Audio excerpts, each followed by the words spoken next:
When we try to picture a global health emergency, I feel like our minds almost automatically default to, like, the movies. Right, the whole Hollywood version of a pandemic. Yeah, exactly. We imagine hazmat suits everywhere, sirens blaring through abandoned streets, people instantly collapsing in the supermarket. It's loud, right? It's highly cinematic. It is. I mean, it relies entirely on that visual spectacle to scare you. But the reality, especially with the news that just dropped on May 15th, 2026, is a lot quieter, and frankly, I think it's a lot more terrifying. Yeah. On that day, the Democratic Republic of the Congo declared its 17th Ebola epidemic, this time in the Ituri province. And, the escalation of that was incredibly rapid. Just 2 days later, the World Health Organization actually escalated the situation. They declared this epidemic a public health emergency of international concern. Which is a huge deal. It is. We were suddenly looking at 246 suspected cases, 80 deaths, and the virus was actively crossing the border into Uganda. Yeah, it's exactly the kind of news alert that just makes your stomach drop. It immediately triggers panic across social media. Oh, absolutely. But for this deep dive, our goal is to kind of strip away that sensationalism of the news cycle and definitely ignore the wild exaggerations of those pandemic movies. Right, we want to stick to the facts. Exactly. We are relying entirely on a massive, really comprehensive Wikipedia repository of medical, historical, and epidemiological data on the Ebola virus. And it is incredibly thorough. It is. So the mission for you listening right now is to understand exactly how this microscopic killer actually operates, where it comes from, the deeply human history of its discovery, and the incredible medical breakthroughs that are finally giving humanity a fighting chance. Okay, let's unpack this. Well, to ground our investigation, I think it helps to clearly define what we are actually dealing with here. Ebola, or formerly known as Ebola virus disease, is a zoonotic viral hemorrhagic fever. And just to clarify, zoonotic is just the scientific term, meaning it originates in animals and jumps to humans, right? Exactly. It jumps the species barrier. Historically, outbreaks of this disease have carried an average mortality rate of about 50%. Wow, 50%. Yeah. And in certain environments, that number has actually climbed as high as 90%. That is just staggering. It really is. But to defeat a pathogen with that kind of kill rate, we first have to understand the mechanics of why it is so incredibly lethal. Right. And I want you, the listener, to picture this as almost like a forensic investigation. I like that analogy. Yeah, because to truly understand the global terror this disease causes, we have to zoom way, way in and look at the crime scene inside a single human body. And when you look at the biology of the virus at that level, its simplicity is almost insulting. Insulting is a good word for it. We are talking about a single-stranded RNA virus.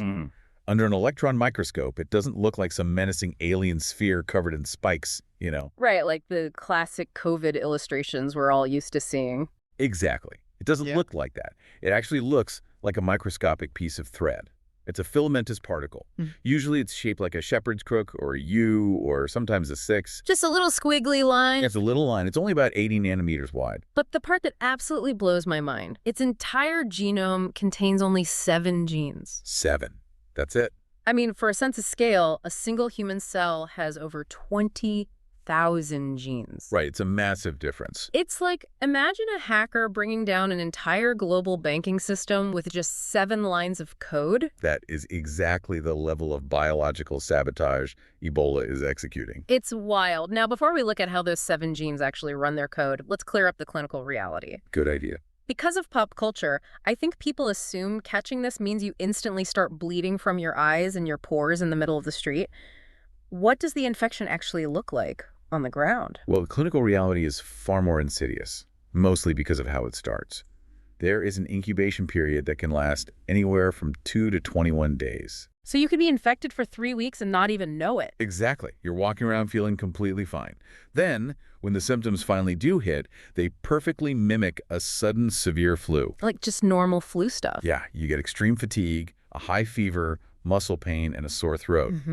It's only days later that the severe nausea, uncontrollable vomiting, and diarrhea really set in. Okay, but what about the bleeding? Because the Hollywood trope is all about the blood. Right. The heavy external bleeding is actually surprisingly uncommon. Wait, really?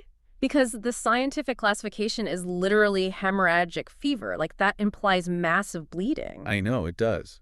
And there's bleeding, but bleeding from mucous membranes or injection sites only happens in about 40 to 50% of cases. So half the people don't bleed externally at all. Exactly. When heavy bleeding does occur, it is usually internal. It specifically pools in the gastrointestinal tract. How? Yeah. The virus drastically decreases your blood's ability to clot, and it damages the cells lining your blood vessels. But here's the crucial distinction. The blood loss itself isn't usually what kills the patient. Really? What is it then? The real killer is hypovolemic shock. Which is caused by the vomiting and diarrhea, right? Precisely. The extreme gastrointestinal symptoms lead to massive, incredibly rapid fluid loss. Right. So the patient's overall blood volume plummets, and when that happens, their blood pressure just drops off a cliff. Because there's not enough fluid to keep the pressure up. Exactly. And without enough pressure to pump oxygenated blood throughout the body, your major organs simply fail from the shock. And how fast does this happen? This usually happens between 6 and 16 days after the first symptoms appear. Yeah. Yeah. Which brings us right back to those 7 genes.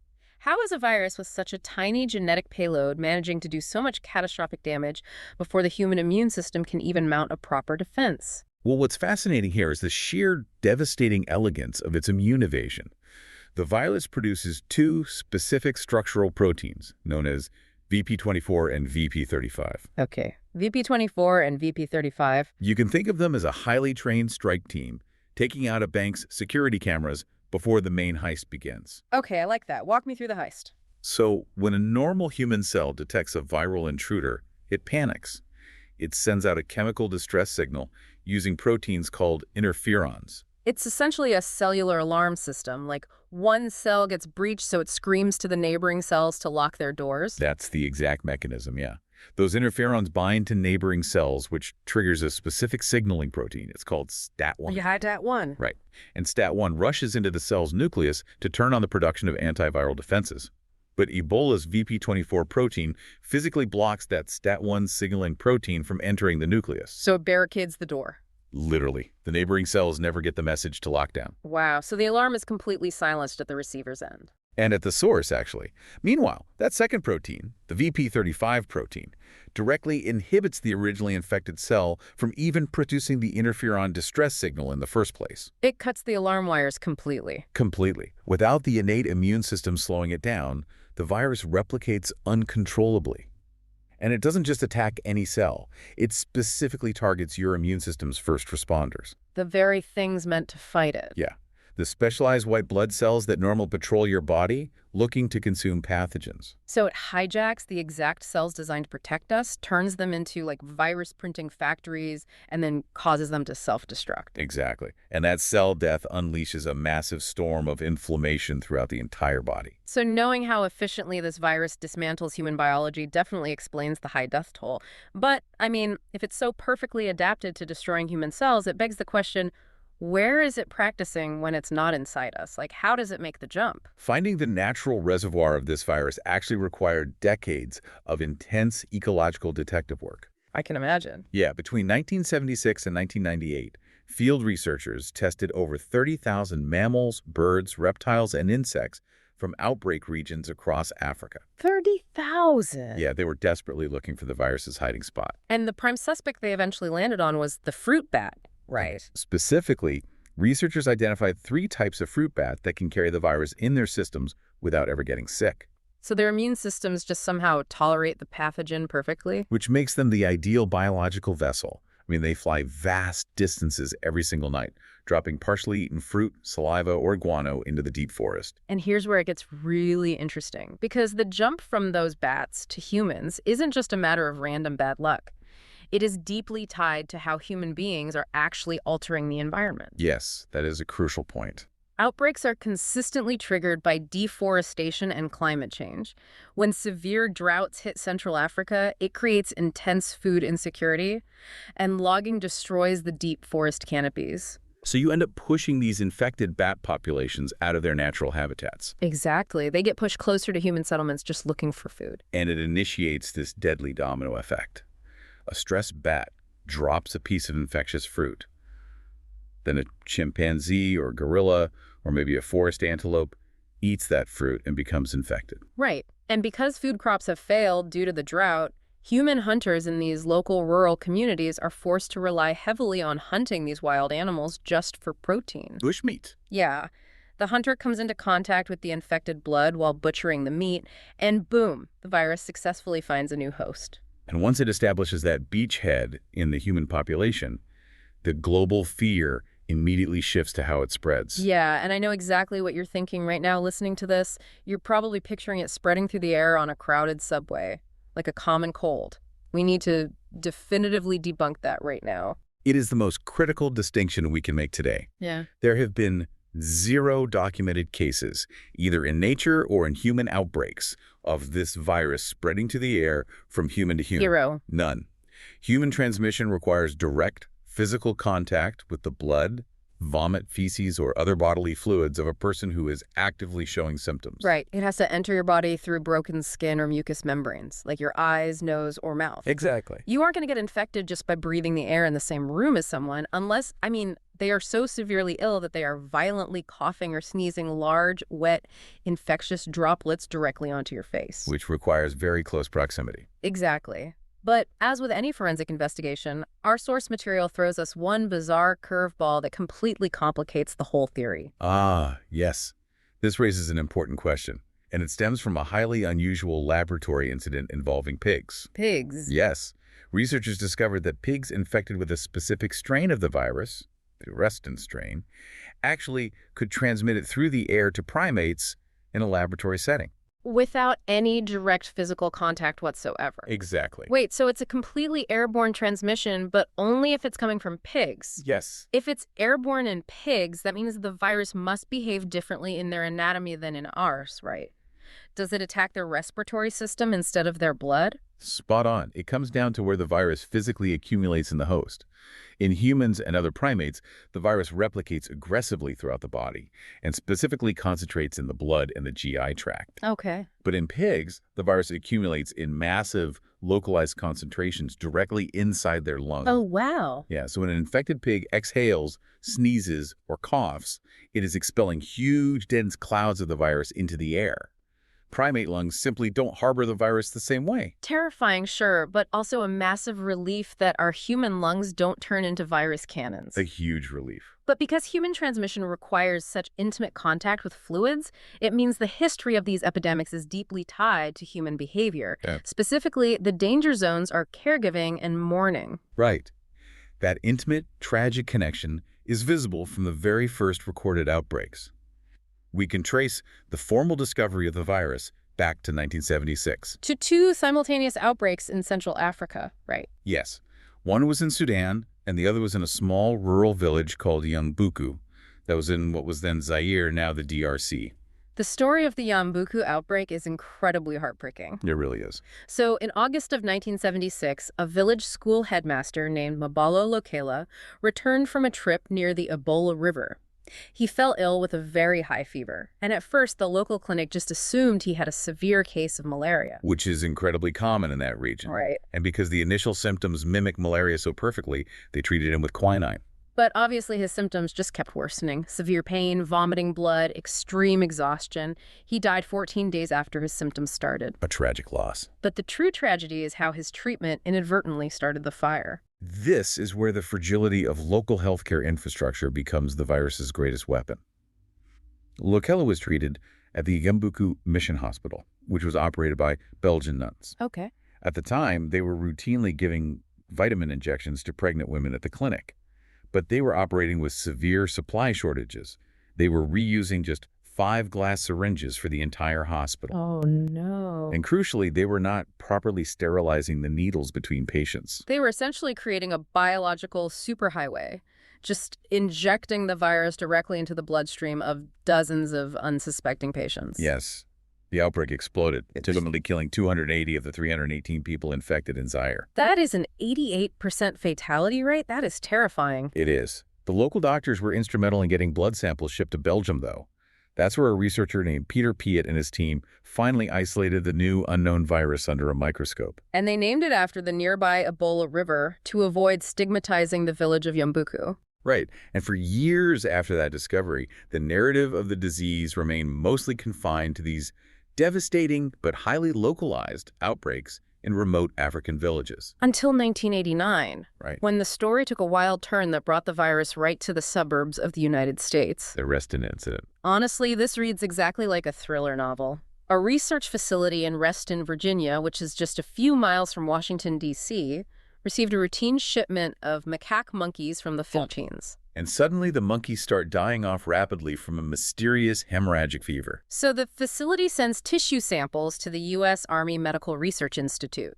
An electron microscopist looks at the sample and sees that unmistakable shepherd's crook shape. They realize they have an active filovirus outbreak sitting in a suburban office park. Panic naturally ensues. A military team in full biohazard gear has to come in, euthanize the surviving monkeys, and systematically decontaminate the entire building. But the real shock wasn't the monkeys. It was the human handlers. Right.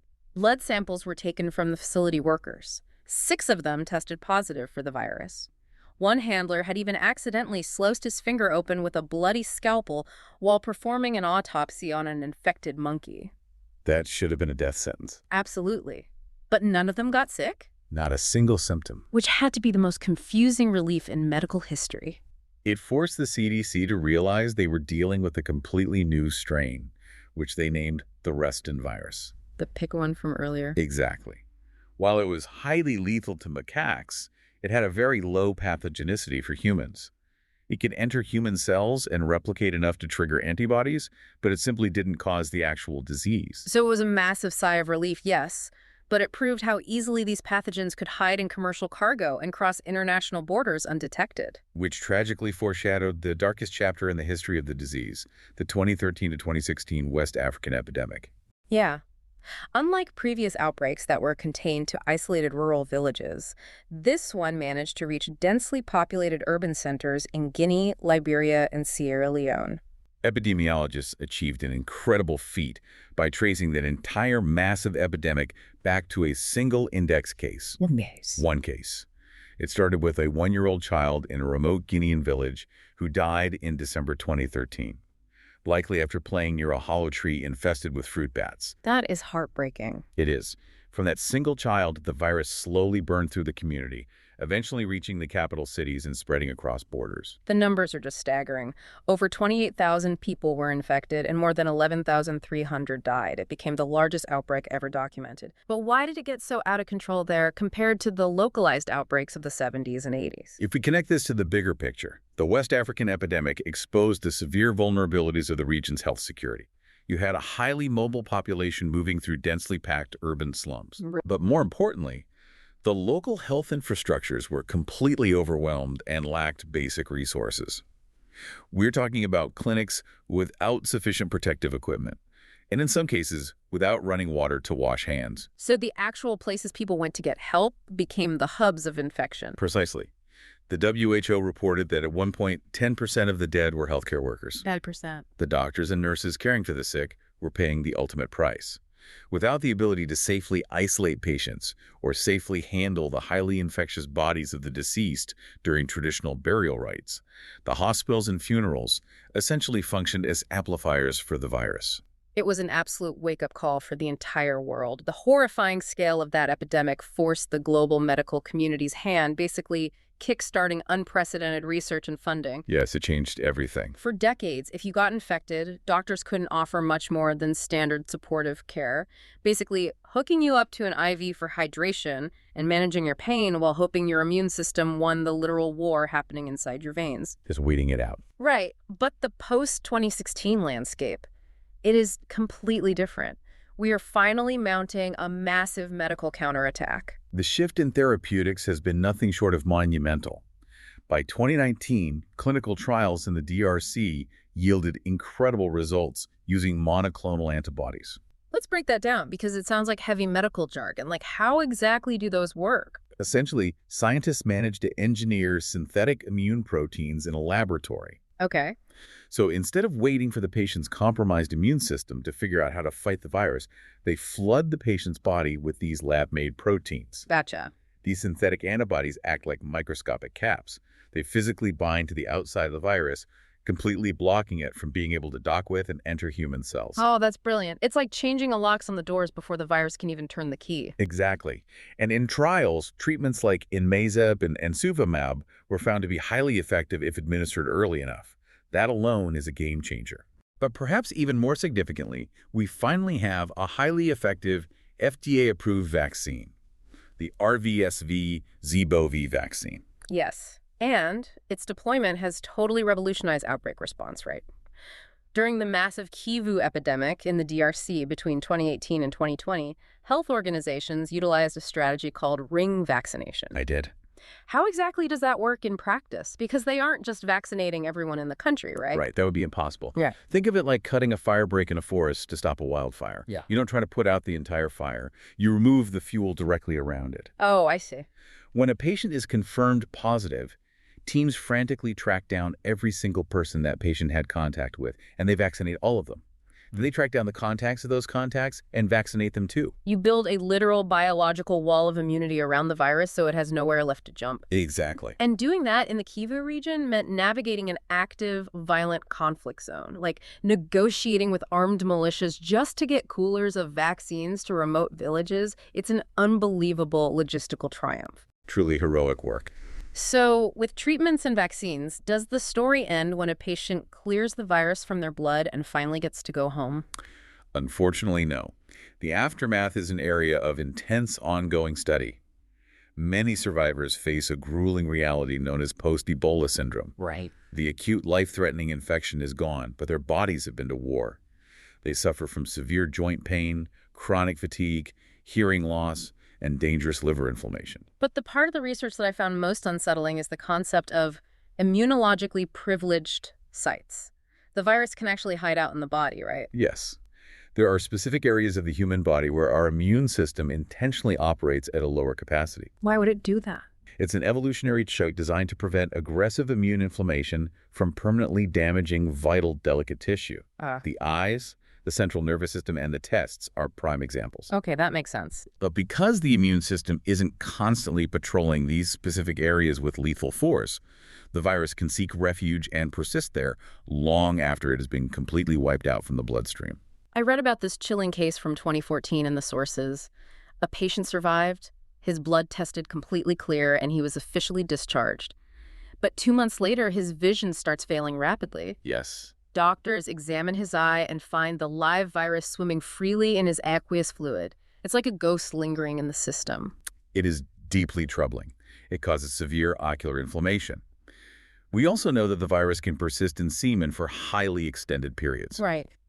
National screening programs in West Africa recorded the virus persisting in survivors for over a year after their initial recovery. A whole year. Over a year. And while it's rare, this has led to documented cases of sexual transmission, sparking brand new chains of infection months after an outbreak was officially declared over. Wow. It means that supporting survivors isn't just about basic compassion. It is a critical, mandatory component of ongoing public health surveillance. So, what does this all mean? When we look back at the scope of this deep dive, this virus is truly a masterclass in biological efficiency. It's a tiny 80-nanometer thread carrying just 7 genes, yet it manages to exploit the very best parts of our humanity. Our instinct to care. Exactly. Our instinct to physically care for our sick and our deeply held traditions of washing and honoring our dead. It exploits our encroachment into the natural world. Yet, through rigorous, exhausting contact tracing, global cooperation, and cutting-edge synthetic antibodies and vaccines, humanity has managed to turn a once unstoppable ghost into a manageable, preventable disease. It is a profound medical victory, without question, but it leaves us with a critical ongoing challenge to ponder. What's that? We discussed the environmental triggers earlier, deforestation and climate change. Right, pushing the fruit bats out of the deep forests. Exactly. We know that these environmental shifts are pushing animal reservoirs closer to human settlements. They're creating the perfect conditions for spillover events. So it's not just random bad luck. No. As we continue to clear the world's most remote forests for resources, and as severe droughts worsen, we are directly forcing these pathogens out of hiding. It's almost like we're setting our own traps. Precisely. We have these amazing medical miracles now, but we have to ask ourselves a difficult question. Are we just treating the symptom by creating these brilliant vaccines, while actively ignoring the environmental disease that guarantees the next unknown virus is already on its way to meet us. That is a staggering realization and a really heavy, necessary thought to leave on. We might have stripped away the loud cinematic Hollywood version of an outbreak today, but the quiet reality, the microscopic leaps from bat to human, the deforestation, the silent spread before the alarm sounds, that is a reality we all need to be paying very close attention to. Thank you for joining us on this deep dive.